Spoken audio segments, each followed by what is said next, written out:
환율이 1,500원을 넘어서면 우리 삶에는 과연 어떤 일들이 벌어질까요? 단순히 뉴스에서 나오는 숫자 노름이 아닙니다. 이 숫자는 내 장바구니 물가부터 매달 꼬박꼬박 빠져나가는 대출이자 그리고 월급의 가치까지 송두리째 흔들 수 있습니다. 오늘 이 시간에는 환율 1,500원 시대라는 거대한 변화 앞에서 우리 일상이 어떻게 바뀌는지 구체적인 대응법을 정리해 드립니다. 오늘 영상을 끝까지 보시면 환율이 삶에 미치는 영향의 지도와 인플레이션의 메커니즘을 정확하게 이해하게 되실 겁니다. 마지막으로 지금 당장 내 가계부를 지키기 위해 실행할 수 있는 실전 대응 7단계를 체크하실 수 있으니 끝까지 시청해주세요. 먼저 우리가 꼭 짚고 넘어가야 할 핵심 개념이 있습니다. 흔히 물가가 오르는 것이라 생각하는 인플레이션의 본질입니다. 인플레이션의 본질은 돈의 가치가 떨어지는 것입니다. 어제는 10,000원으로 국밥과 커피를 마셨다면 오늘은 국밥 한 그릇뿐이죠. 화폐의 구매력이 낮아지는 상황에서 환율이 오르면 어떻게 될까요? 우리나라는 에너지와 원자재 대부분을 수입에 의존합니다. 환율 상승은 수입 물건 값을 올리고 국내 생활 물가를 압박합니다. 즉 고환율은 인플레이션이라는 불에 기름을 붓는 격이죠. 그렇다면 환율 1,500원 시대에 우리가 체감할 변화 5가지는 무엇일까요? 첫 번째는 에너지와 원자재 가격의 부담입니다.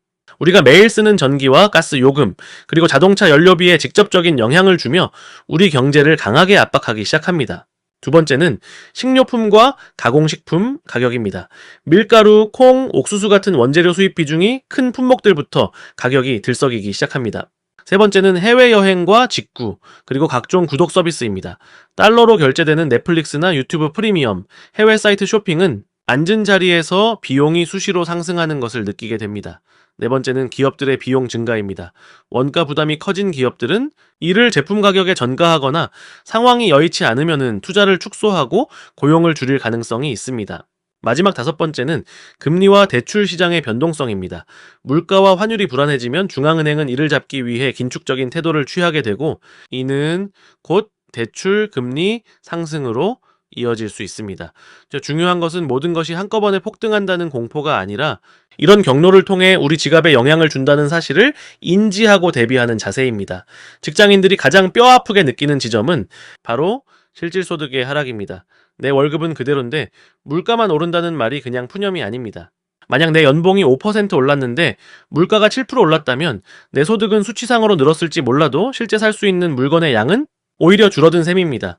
환율이 올라 물가 압력이 커지면은 이런 현상은 더욱 심화됩니다. 열심히 일해서 번 돈의 가치가 가만히만 있어도 녹아내리는 상황, 이것이 우리가 고환율 시대를 경계해야 하는 가장 큰 이유입니다. 여기서 우리는 화폐 착각이라는 함정에 빠지지 말아야 합니다. 통장에 찍히는 숫자가 커진다라고 해서 내가 부자가 되고 있다라고 착각해서는 안 됩니다.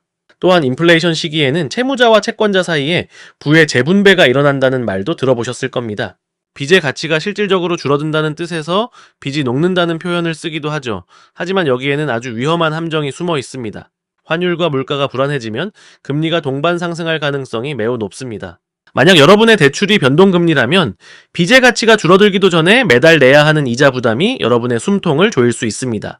즉, 대출 구조에 따라 누군가에게는 기회가 될 수도 있지만 누군가에게는 치명적인 위기가 될 수도 있다는 뜻입니다.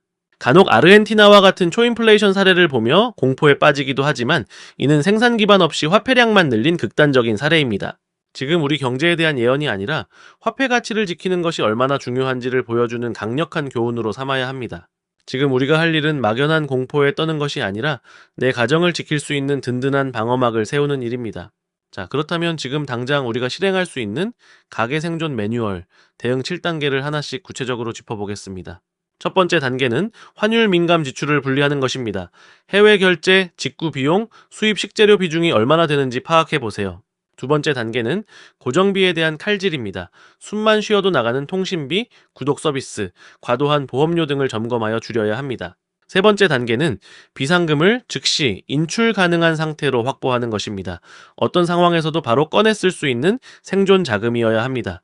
마지막 네 번째 단계는 대출 구조 점검입니다. 금리가 1%포인트 올랐을 때 월 상환액이 얼마나 늘어나는지 미리 계산해 보시기 바랍니다. 또한 상환 시점이 한꺼번에 몰려있지는 않은지 확인하고 분산하는 노력이 필요합니다. 다섯 번째 단계는 현명한 소비 타이밍을 잡는 것입니다. 불안감에 휩싸인 사재기가 아니라 유통기한이 긴 필수재나 자주 사용하는 소모품 중 수입 의존도가 높은 품목을 가격이 더 오르기 전에 적정량 미리 확보해두는 지혜가 필요합니다. 다만 과소비나 공포에 기반한 소비는 금물입니다. 6번째 단계는 소득 측면의 대응입니다. 지출을 줄이는 것만으로는 한계가 명확합니다. 인플레이션은 내 소득에 매겨지는 숨겨진 세금과 같습니다. 가능하다면 부업이나 프로젝트 참여, 혹은 자신의 몸값을 올릴 수 있는 기술 습득을 통해 소득원을 다변화하려는 노력을 멈추지 마세요. 마지막 7번째 단계는 자산을 한 곳에 몰지 않는 것입니다. 환율이 불안할수록 내 모든 자산이 원화로만 되어 있는 것은 위험할 수 있습니다. 특정 상품을 추천하는 것이 아니라 내 자산의 통화 구성을 다각화하여 사고를 방지하는 분산의 원칙을 지키라는 말씀입니다. 정리해 보겠습니다. 환율 1,500원 시대는 단순히 외우는 숫자가 아닙니다. 수입 물가 경로를 통해 내 생활비를 압박하고 실질 소득을 떨어뜨리며 대출 금리에 충격을 주는 복합적인 경제 현상입니다. 그래서 우리의 대응 또한 막연한 예언을 따라가는 것이 아니라 내 가계의 방어 시스템을 촘촘히 만드는 것이어야 합니다. 오늘 내용을 바탕으로 여러분의 상황을 한번 점검해 보셨으면 좋겠습니다. 댓글에 다음 3가지 질문에 대한 답을 남겨주세요. 첫째, 여러분의 지출 중 해외 결제나 직구, 여행 비중은 어느 정도인가요? 둘째, 현재 보유하신 대출은 변동금리인가요? 고정금리인가요?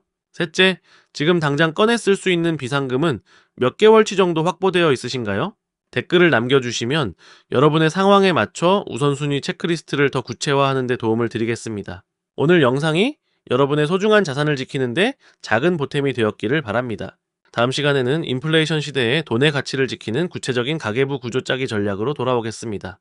구독과 좋아요, 알림 설정으로 내일의 부를 함께 준비하시죠. 시청해주셔서 감사합니다.